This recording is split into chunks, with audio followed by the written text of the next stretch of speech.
So I do follow you on the TikTok. And I know that you like to travel. Now, I was looking at your TikTok, and I know one of my favorite posts. You always post these like gorgeous, scenes of you and a beautiful. I got to ask where you get your swimwear at because Yes. you're always looking fly. Thank you. I guess that's why you go by Financed. I get Come it. on. But you tell this story on one of your viral TikToks. How about a year and a half into the pandemic, October 2021, you were suffering from depression and feeling like you were in a toxic work environment. And also you were job hunting. Can you take me to that time, and tell me what was going on in your career and how you were able to move through that to your next opportunity? Yeah. So I'm happy to talk about it. I will say September to November 2021 was probably some of the hardest like moments of my life thus far, right? So just to kind of paint the picture for you, I had been working at MasterCard for about a year and a half and really just started to feel like I was not appreciated, like I was not really receiving the development that I wanted to see in my career, that I was essentially being siloed and stifled, whether that was intentional or not. But, I kind of came in expecting one thing about how this job was going to look. And I would say by mid 2021, it was kind of clear to me that if I did not take the reins over my career, I was either going to get pushed out or worse. And I think Mm. that was kind of like a wake up call for me. I'd never really experienced that in my career thus far. Um, so here I was feeling like one, I definitely want a new job, but two, I also want more freedom and flexibility. I had spent 3 months living remotely in Tulum in 2021, and that gave me such a taste of the lifestyle that I want. I am someone who wants to be location independent, who sees myself living overseas, and retiring early overseas. So I think to have that experience um, was such an eye opener for the type of job that I need to be able to experience that and not kind of sacrifice. Um, and then at Yeah. the same time, I was job hunting, which anyone of us knows it can feel like a second job. So here I was dealing with a lot of toxicity in my 9 to 5 that's paying my bills, right? I don't have the option to quit my job because I don't want to necessarily rely on my savings. I don't necessarily want to put myself under that pressure. But at the same time, job hunting, it took me a lot longer than I thought, right? Here I am, a qualified product manager. I have all these great companies on my resume. What's not clicking, Steven? Right? I was going on all these interviews. I was talking to a lot of great companies. I did not receive a single offer. When I started my job hunt in May 2021 to about November, did not receive a single offer. And that was really Wow. frustrating. It was very humbling.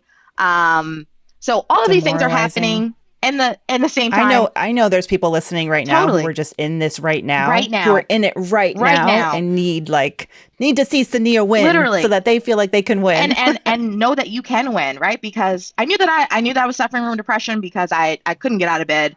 I started having just like apathy towards all the things Hmm. I enjoyed doing, right? I wasn't posting as much on finance. I was honestly burnt out, right, from trying to travel, create, work a 9 to 5, job hunt. It was just was way too much on my plate. So kind of what started to shift for me is one, I had to seek out a new therapist. I just had to get new help. Two, I had to change up my career strategy. I realized maybe I can't do this by myself. Maybe I need support, right? So I ended up investing in a career accelerator called Product Gym to really kind of help me create a new strategy and build up some more confidence when it came to interviewing and kind of telling my story. And then I just had to kind of keep the ground running, right? I took a break. I took like 2.5 weeks where I just didn't do anything. I did not apply to any jobs. I just was kind of like, let me just do my job and I'm going to just spend the rest of the time just resting and focusing on me. And I came back with a vengeance and then ended up applying to literally about 150 jobs in a like 3 week span. One of those jobs ended up being the job that I have now. So I ended up receiving my Okay. offer in December 2021. And I would say that every day it started to get easier. I think as I started to really see some real traction in my process, as I started to kind of focus on my mental health and really kind of prioritize my own self care, um, I started to feel like I could come out of that depressive state.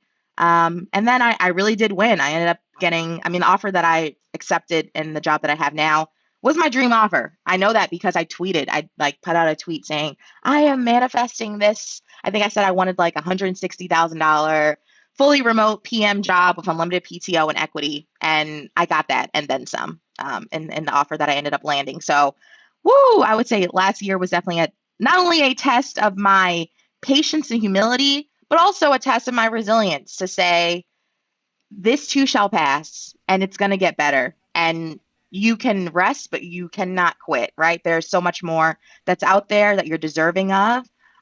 So let's rest, let's take breaks, but let's keep going, right? Because imagine if I had quit, if I had stopped my progress, I would have kept myself from all this abundance and success that I have now in this current role.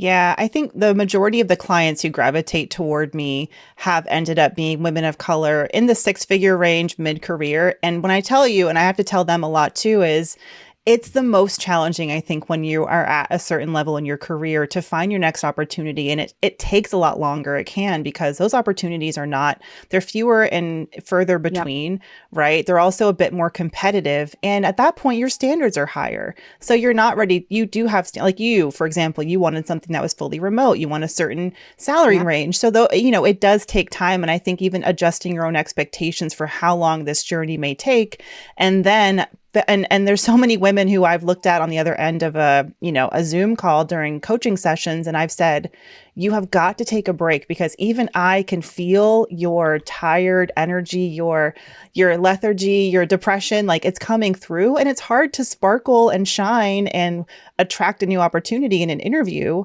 when you are carrying that energy with you. And I think it's a tough pill to swallow for a lot of people, but I love that you recognize that, okay, I've got to like take a deep Yep. breath, take time, pause, pour back into yourself, so that you could go back fighting, you Definitely. know?